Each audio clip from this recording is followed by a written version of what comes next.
Okay, hello, this is Ruth Brunner. I'm with Sherron Brunner, Sherron Brunner, Correct. and she was married to Johnny Brunner of Brunner Plumbing and Heating. Right.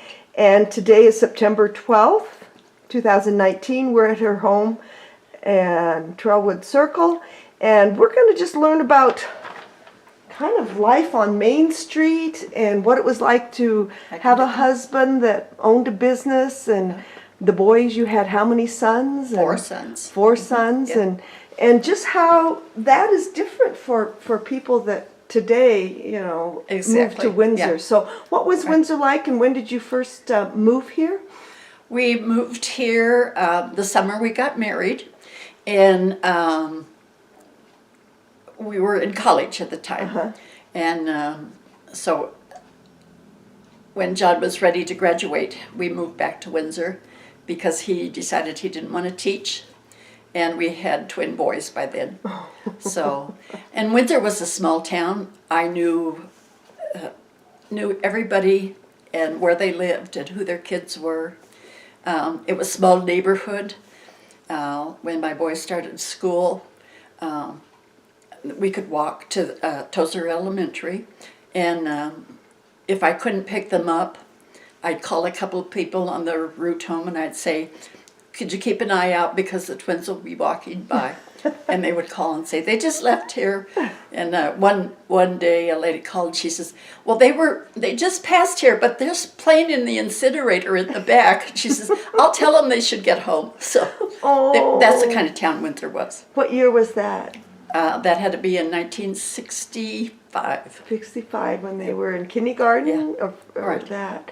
So what year did John move back and open the business? Did he open the business of No. Brunner Plumbing and Heating, or his father did? His grandfather His did. grandfather did. Yes. And when we got married and moved to Windsor, Grandpa John Brunner was still alive, and Mary and Gerhard were my mother and father-in-law. And Grandpa John and Gerhard and his brother Henry were in business together. And that business started in 1905. 1905. Right. And what was the business that they started? It was Grandpa Brunner sold dray horses. Those were the horses they used on farmers in fields. And when John's uncle Henry was called up to serve in World War II, they changed their format a little bit. Grandpa had rented the building to a car dealership, and he did some farm machinery work on the side.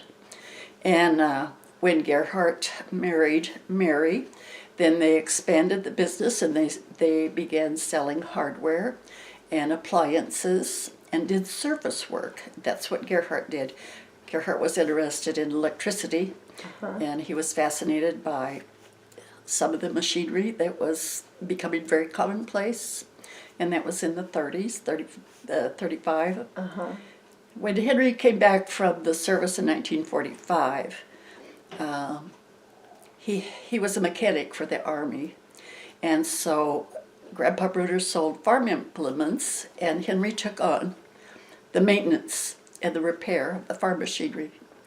And then in the early 50s, the business took another little change, and it became a plumbing and heating business along with electrical.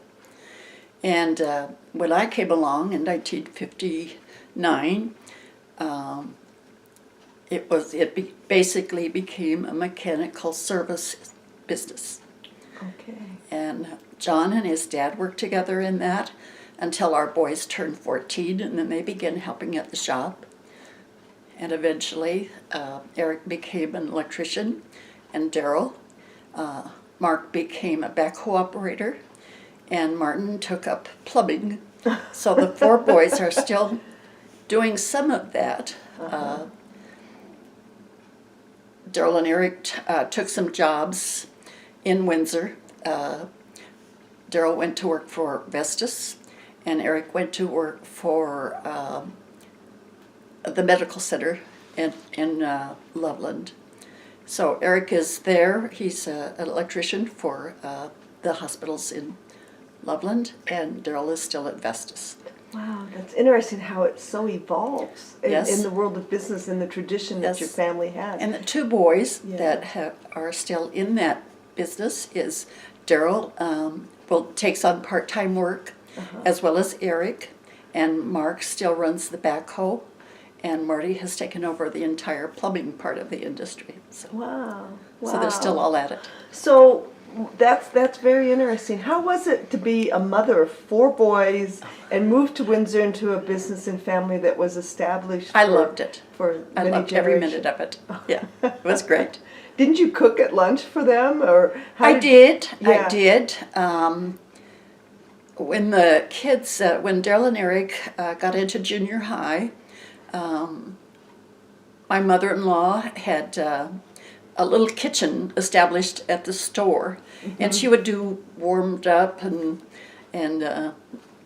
fixing a light lunch for a couple of the employees, plus her husband and my 2 boys.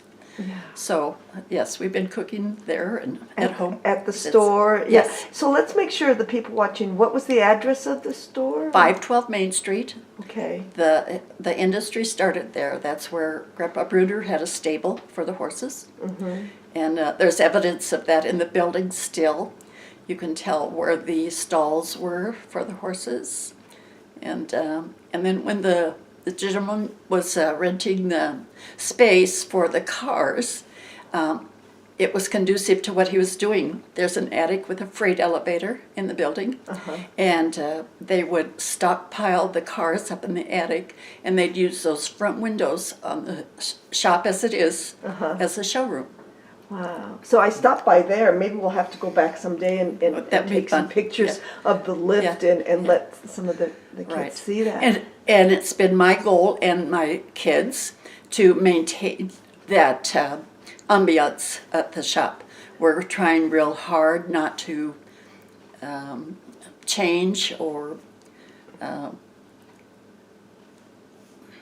introduce anything new to the shop. We want it to stay like we received it. You So, received it. Yeah. Okay. So you're not going to sell it, or Oh, no, no. go- I had made a promise to John that we would keep it, and we will. and you will. Yeah. Now, John was your husband. How long ago did he He pass? passed away 4.5 years ago. Okay. And you were married for how many years? Almost 60. Almost 60. Yeah. Yeah. Yeah. It's wonderful that you're speaking for him, Yeah. for his business. Now, what was your role as the spouse, the wife, the mother? I was a stay-at-home mom until my boys were all in school. And then I inherited a business from my dad. I was a floral designer, and I took over the shop for my parents.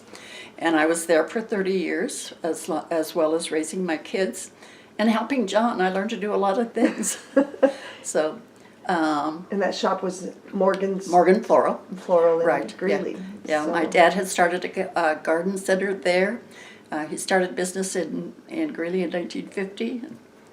He did what he was so good at until he passed away, and my brothers inherited that building. So through the years, I inherited part of my dad's business and all of John's business. So, how has the world of running a business changed from the 50s when you started into it to today, or even further back with, what you remember from John and his Right. father and grandfather? Yeah.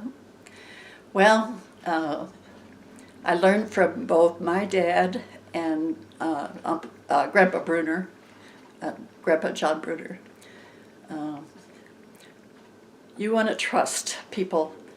And in all those years, I don't think any of those gentlemen did business with a signed contract. It was all by, you trusted the person you were working with, and it was by a shake of hands and a gentleman's agreement. And Gentleman's agreement. they did business like that until they were all gone. Oh, okay. So now you have to sign contracts and you have to get permits, and it's changed a lot. It's changed. Yeah. So, what kind of skills and education did did your sons have to have, or your husband was? I mean, has that changed for? Well, yes. When John came back to work for his dad, he had to do a journeyman's electrician's training, and he got his electrical license, and at the same time we used Gerhardt's plumbing license. And then when the boys came in to where they could handle the bulk of that part of the industry, they too had to do journeyman's and apply for state licenses. And so that's kind of the way that evolved. The state and the federal government and the local town government came in and said, you have to have all these things. And so we just followed suit, and that's the way that went.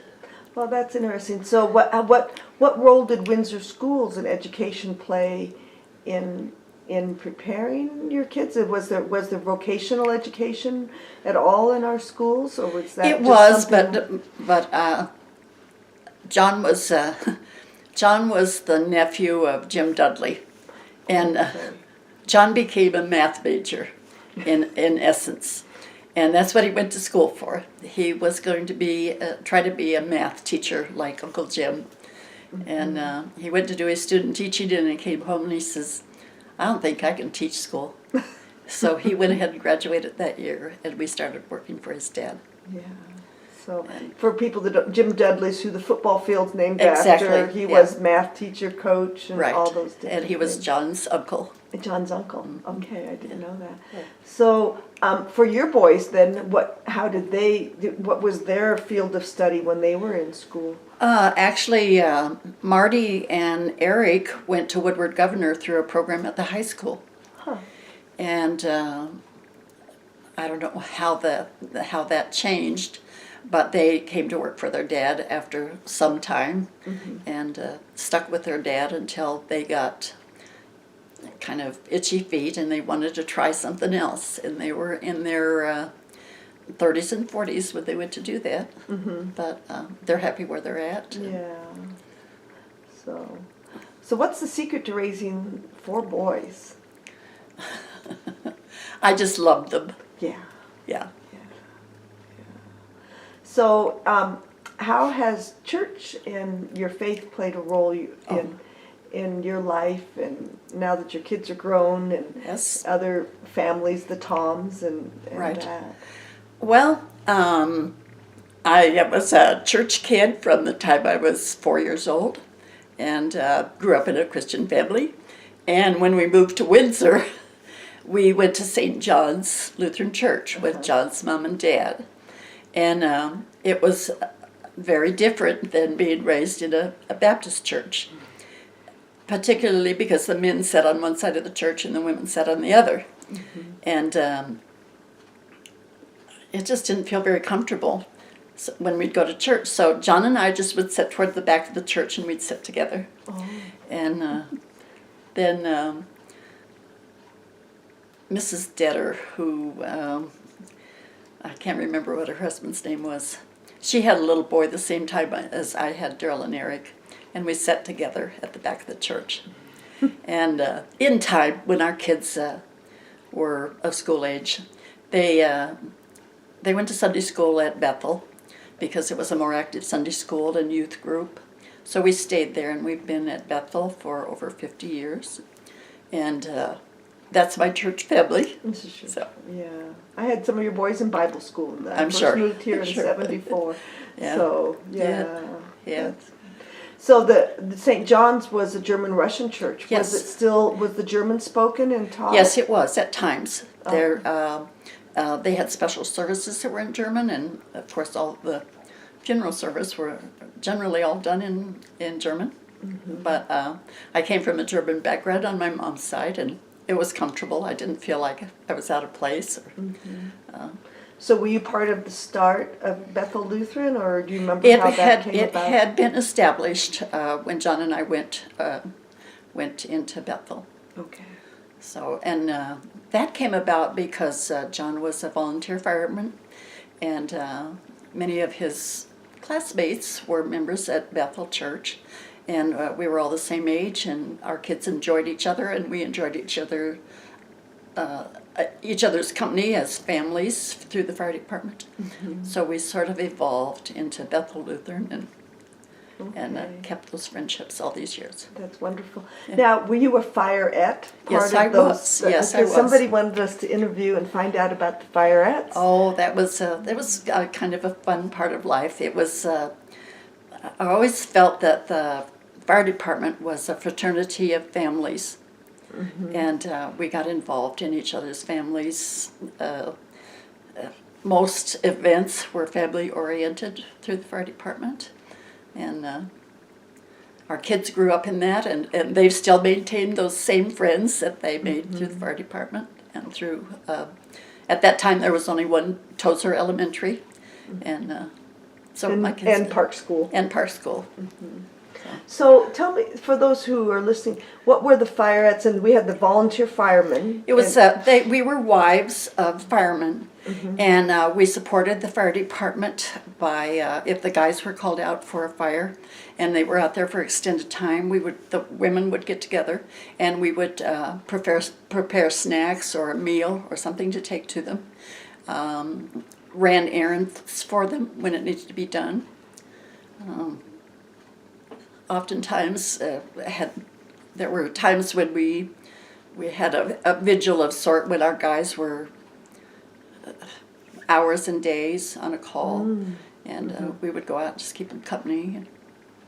Okay, well, so we'll think about some of the big fires that maybe happened. But while we're talking about the fires in the kitchen, was that when you were at the corner of 8th and Main Street in what's TNT Tires and now Pike's? No, it was when we joined the fire department at the building that housed the fire department until recently.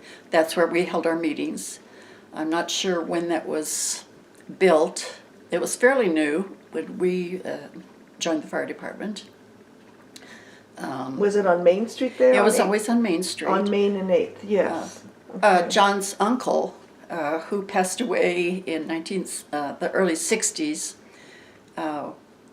was an active fireman in that department, and then they sort of split off, and kind of the younger guys took over what was the volunteer fire department when my husband was in there. Because there was always a big kitchen in there. There was. So we had fundraisers through there. We had potlucks several times a year for families to get together. Wonderful Christmas parties and Halloween parties for kids. Supported each other when there were troubles. Somebody passed away, somebody's family member or something. We all gathered there and supported those families with food, and so it was kind of fun. And didn't you sponsor the Fireman's Ball that was like around Valentine's Day at the Legion? Right. That was a fundraiser for them? It was a fundraiser for the fire department, yeah. The good old German part, it was always a polka dance, but that was fun. That was all kind of new to me. That was a new experience, the polka thing. Oh, the polka dance. Yeah. What dance did you dance in Greeley or? Well, I grew up a Baptist, and so we didn't do too much of that. Dance. So this was kind of a new experience, going to a polka dance.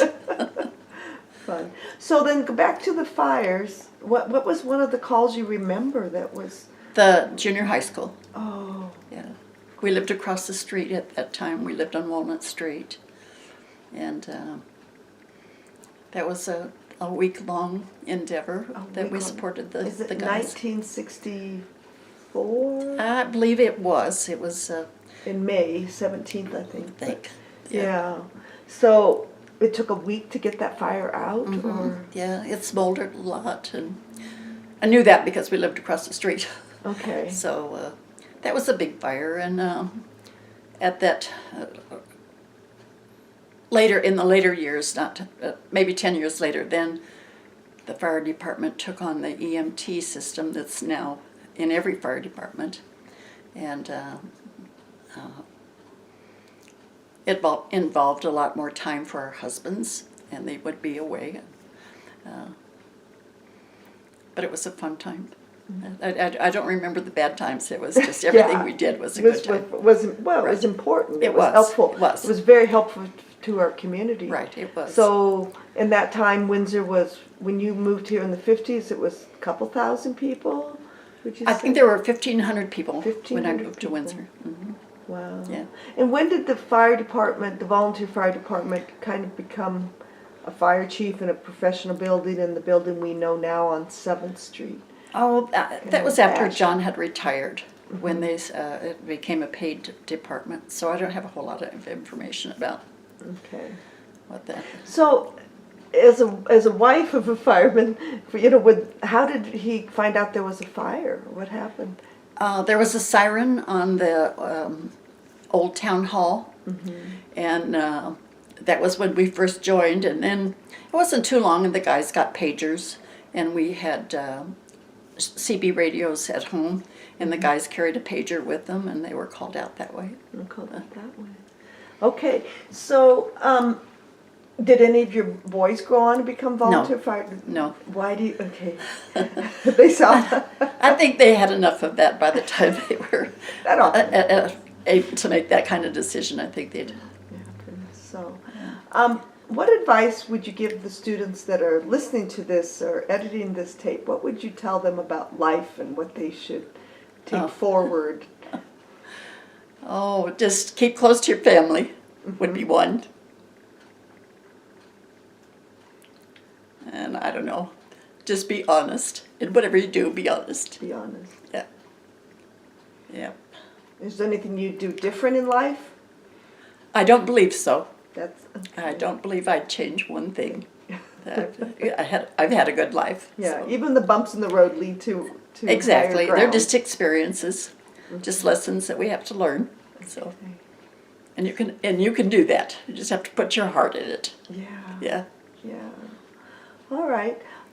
Anything that I have not asked you that you'd love to talk about? Because we can talk about.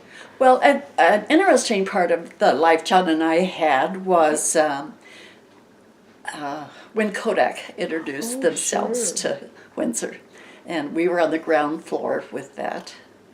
We had just purchased the farmland at Duck Miller's place out on the Severance Road, and we tried to develop Antelope Hill, and we were just getting our feet wet at that, and Dan Ponton came to Windsor and established a housing development, and he came along and offered to buy the Antelope Hill property from Gerhardt and John, and we kept some property out and built our home there, and so that was a big change in everybody's life in Windsor. It was always positive. Okay. I can't say there was much negative impact when Kodak came to Windsor. It was a good thing. Yeah. So you would have known Mr. Ponton, and he built the yes. house at the top of the hill. Yes, yes. And he this- rented the building right next to ours on Main Street. That was his office and his Which workshop. side? To the west, To the west. Okay. where the karate place is now. That was he started his shop there, and then when he moved, the Catholic Church rented that property from him, and that's where they started their church. It was in. I remember. Okay. On Main Street. It wasn't above Pike's No, dry cleaner. No. no. I think they met there But when they- until they moved into the building to the west of our building on 512. Okay. Wow, that's interesting. I remember seeing that and going to the storefront Catholic church Right. Yeah. in town. And we made many good friends through the first Kodak people that came to Windsor. Just valued their friendship a lot. They were an interesting group of people that moved here from the east and became casual members of society. Yeah. Once they got here, it was fun.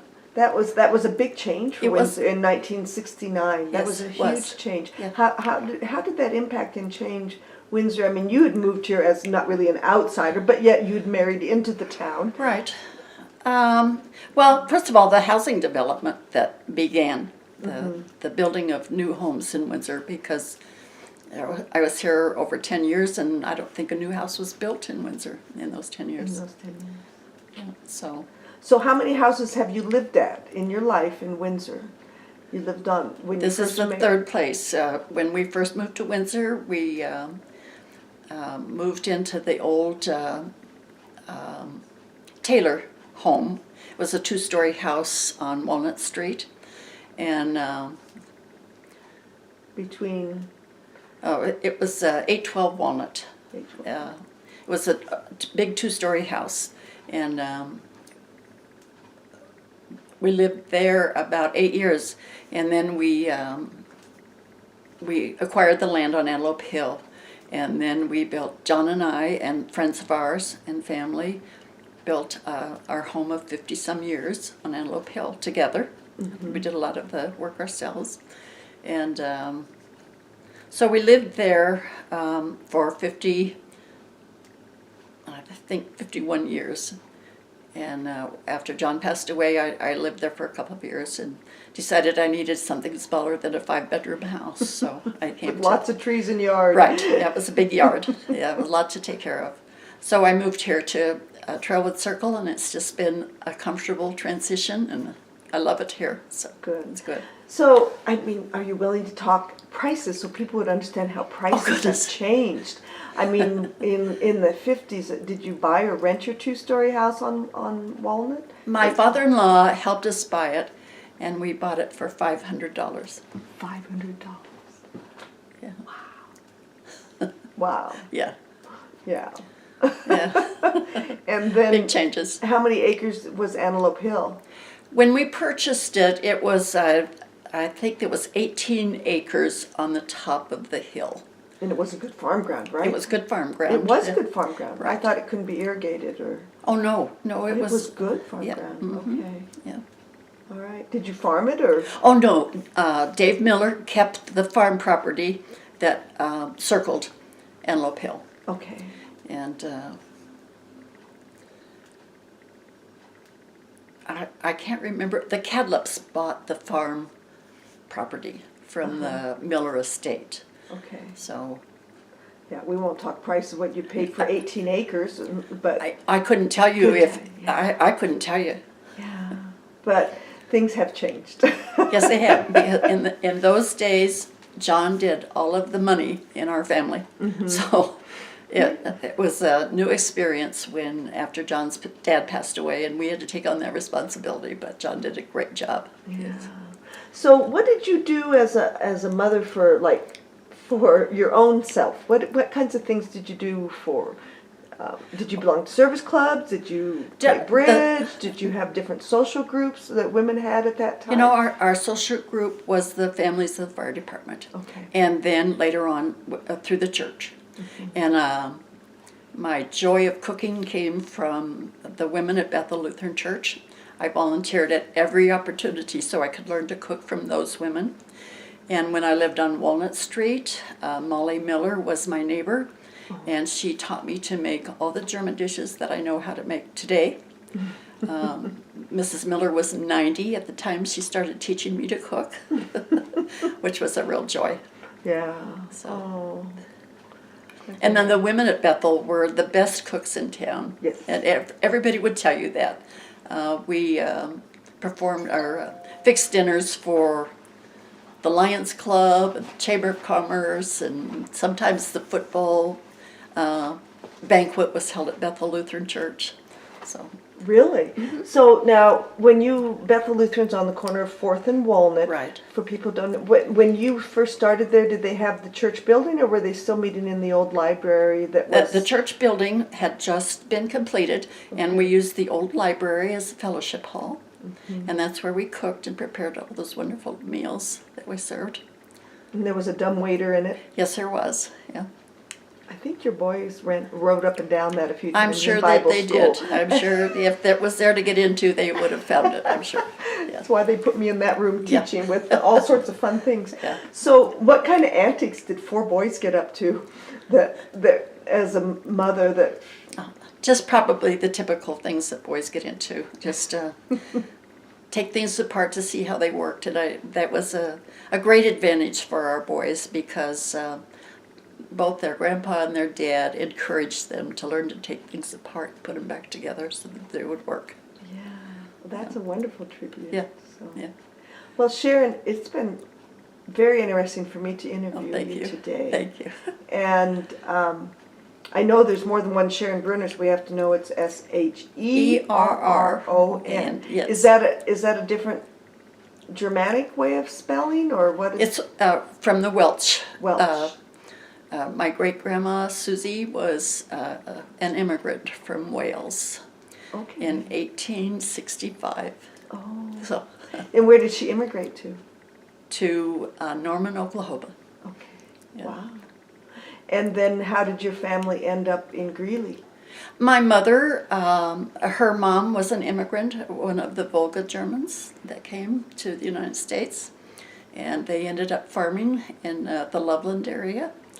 And my mother met my dad, who was a soldier at Cheyenne Army Base. Mm-hmm.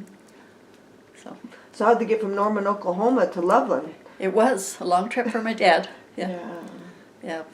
But he loved Colorado, so That's what drew him here. I'm sure it is. Yeah. Yeah. Well, we're glad you've been part of Windsor's Oh. community. I've loved and that every minute of it. And that your family and your husband's family Yep. have gone back so many generations. Yeah. So. Yeah. I love to tell those stories. Yeah, any other ones? Come on, I'm sure there's some good ones. Oh, Okay. no, they were. Okay. If you think of some, we'll meet again. Okay? I'll do it again. Yeah. Okay. Thank you so much. Oh, you bet. Thank you.